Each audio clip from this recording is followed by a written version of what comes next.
Welcome to Hidden in Plain Sight, Roanoke. History exists in every city, no matter what monuments stand. Hidden in Plain Sight helps us revere and learn from that which may be just under our feet. Come with us back in time, a time when we can face the true narratives of our communities and learn from struggles of all sizes so we can move forward together.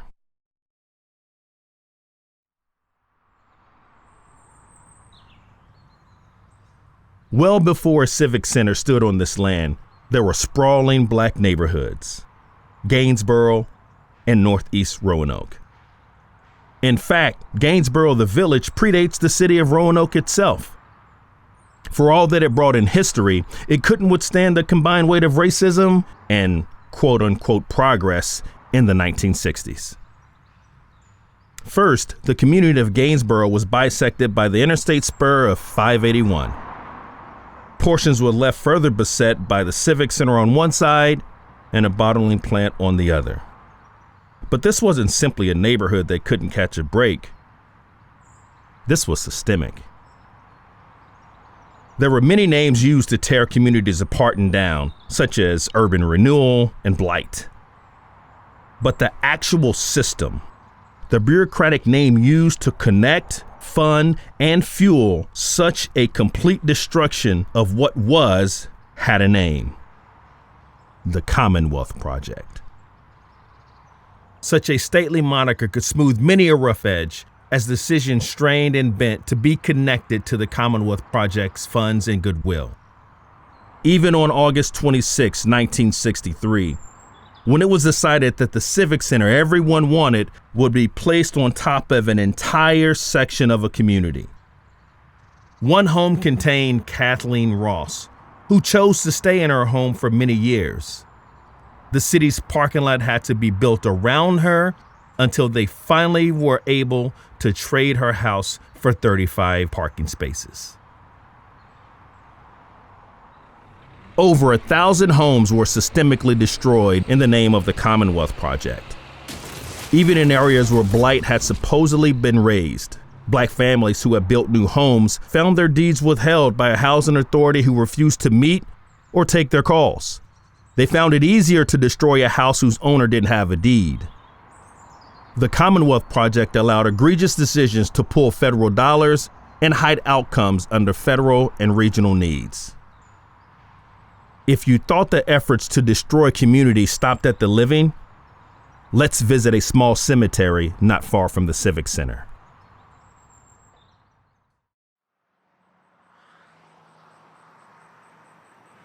Old Lick Cemetery is currently a strange narrow shape beside Orange Avenue as cars pass by and nearly across from nearby Interstate 581. It's hard to imagine what it might have looked like prior to the massive intrusion. The cemetery's fate was actually decided twice. The first time City Council voted it be moved, they struggled to find the funds to do it completely.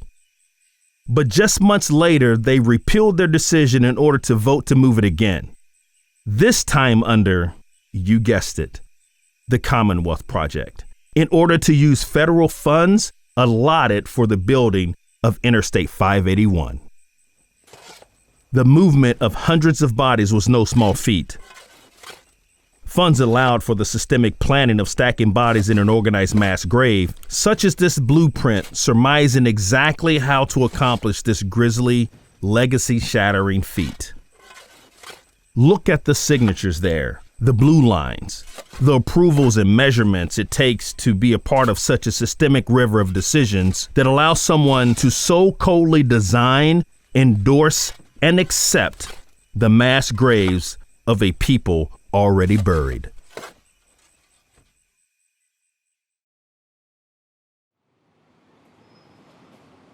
A more living monument to Gainsboro's vitality lay in the buildings along Henry Street. Imagine with me the bustle of a single street that over time contained over 200 black businesses. You very well might have ridden down this street in a black-owned taxi cab, to a black-owned theater, and spent the night in a black-owned hotel. It wasn't just Black businesses. Nearby, the Hunting Life-Saving and First Aid Crew operated, the first all-Black volunteer rescue squad in the United States. This was a community invested in itself. And for a time, it flourished, but didn't last. And thanks to the massive changes in store for Black life in Roanoke, from ongoing systemic racism, a kind of death by 1,000 cuts from day-to-day life, to entire communities divided and destroyed by Commonwealth projects that felt connected to a bigger and bigger system the average family was powerless to stop. Black folks in Roanoke needed a way to take a break from it all.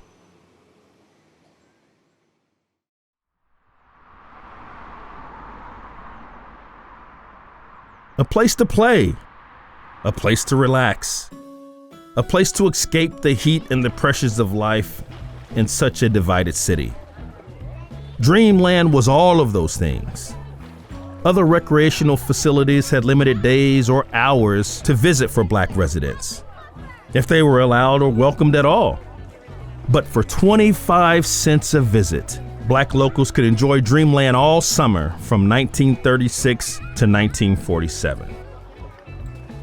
The sound of a diving board, children's laughter, fed by a nearby spring, Dreamland might find you sipping soft drinks and warding off summer by day or kicking up feet in the dance hall at night.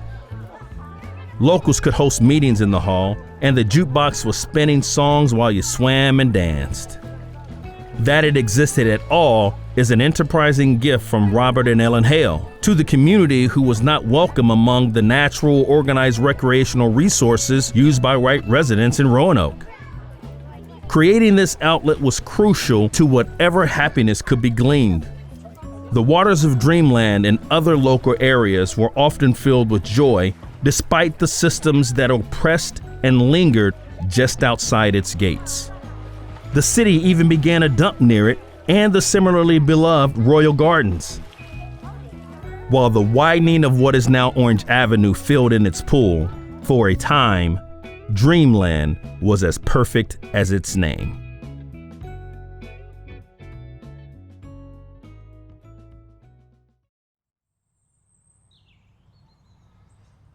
Right here in Roanoke was a medical giant born out of tragedy, the Burrow Memorial Hospital, named after physician Dr. Isaac David Burrow, who himself was escorted by train to Freedman Hospital at Howard University, 250 miles away, for gallbladder surgery.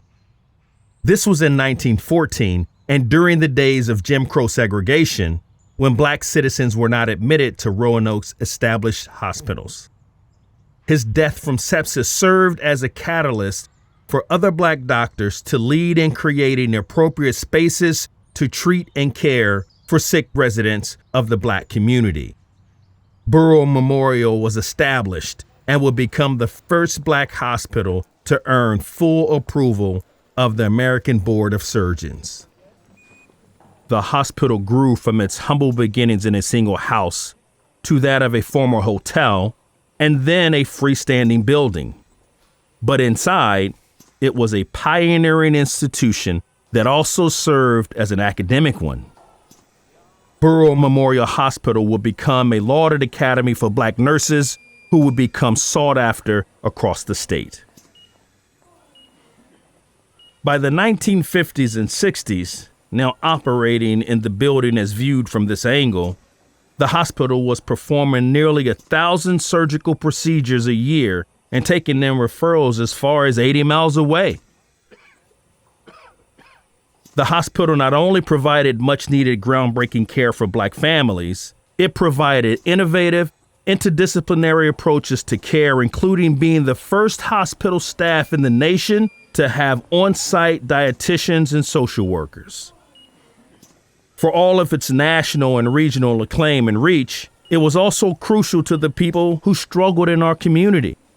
From 1915 to 1965, 50 years, the Burrow Memorial Hospital was the only medical facility for Black residents in the city of Roanoke.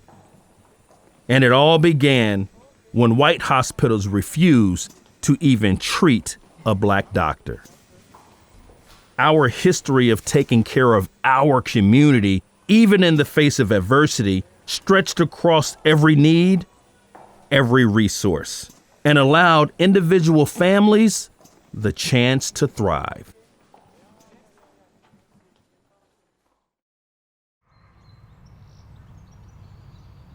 I want you to go further back in time with me to meet one such family. Imagine a young married couple in the early 1900s, known as the Pleasant family, Johnny and Eliza. Every day, Johnny left their rented home on 12th Street in the village of Gainsboro, said goodbye to their kids, and went to work at Roanoke's growing railroad yards. Each day, he would have passed a small plot of land on 11th Street, where he might have daydreamed of building a home he and his wife could own. With enough money saved, Johnny and Eliza would do just that, building a home on 11th where they would raise their large family together. In many ways, Johnny and Eliza were like any other family in Roanoke, working and living in a community where desire could meet opportunity. Unfortunately, the Pleasant family could not plan for the tragedy that would befall them as Eliza died in childbirth. Afterward, Johnny made the difficult decision to move from the home he and Eliza had built with their 10 children in order to be closer to family. One of those children, the 4-year-old daughter Loretta, would later go by Henrietta. Eliza and Johnny Pleasant's daughter is better known to the world as Henrietta Lacks, whose surreptitiously taken immortal HeLa cells would be known world over as keys to medical research. The city of Roanoke is proud to recognize her story and contribution with a special statue in the center of the city. The statue serves as a reminder not only of the global impact Henrietta cells have had, but also that this is a personal story.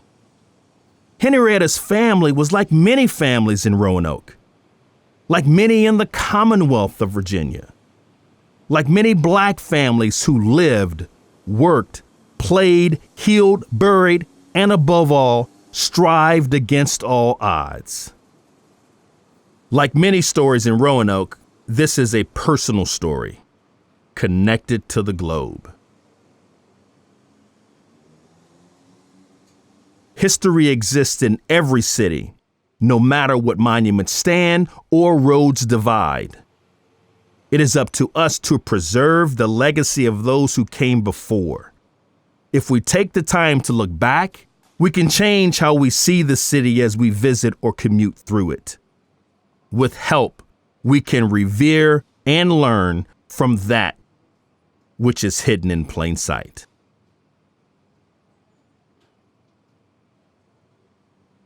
Hidden in Plain Sight Roanoke would like to thank the many organizations and individuals who contributed to its success.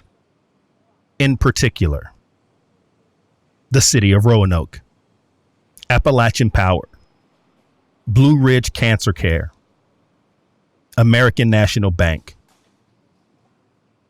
Delta Dental, R.P. Fralin Incorporated, Carilion Clinic, Patrick Henderson, Virginia Tech Carilion School of Medicine, and the Fralin Biomedical Research Institute, Sam Lionberger, Dr. Sue and Dr. Michael Nussbaum, the Harrison Museum, the Roanoke Times, and the family of Henrietta Lacks.